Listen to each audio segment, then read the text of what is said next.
One of the things I realized that's been very helpful for me with Zoom is to understand it from my own performance experience.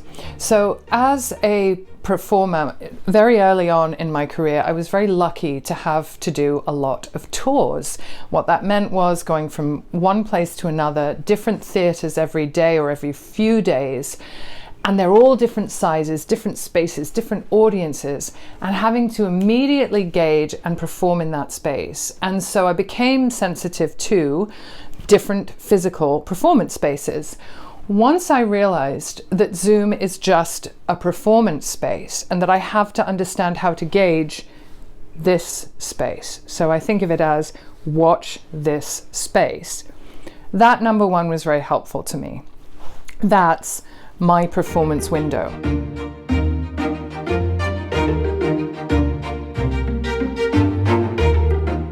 On Zoom, as with this camera right now, I have to reach you through the camera. And this means I can't be too subtle or too passive. Obviously, I don't want to be enormous and intense because then I'm going to alienate you. Zoom is even worse in the respect of really picking up the micro expression because the camera's just usually not very good, and that can have, it may not be the camera, it's really the connection.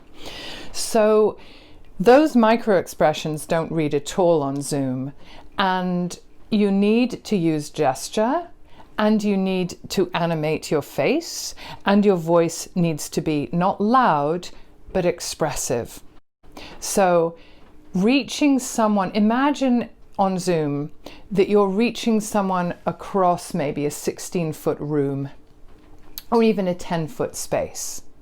As opposed to, my camera's very close to me, it's almost like you're right here, and I, on this medium, reach just past the camera to connect with you, my invisible but very present to me audience. So on Zoom, you up that just slightly, not much more than this, but slightly.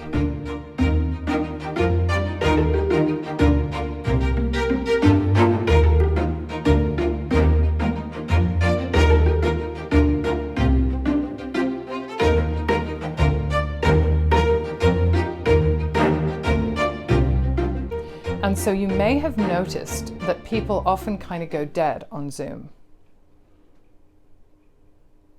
They're like this. And the person running the meeting says, "Hello, any reactions out there?" And everyone's like, okay. We cannot gauge our audiences very well. And so that also goes into how do we run meetings.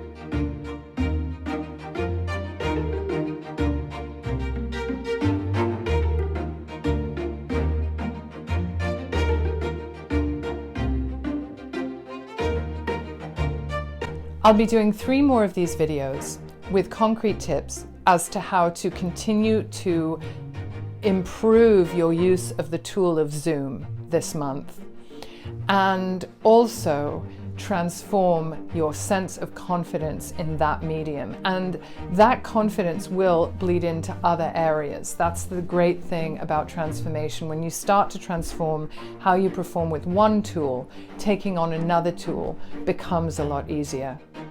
Here's to unlocking your performance power this year.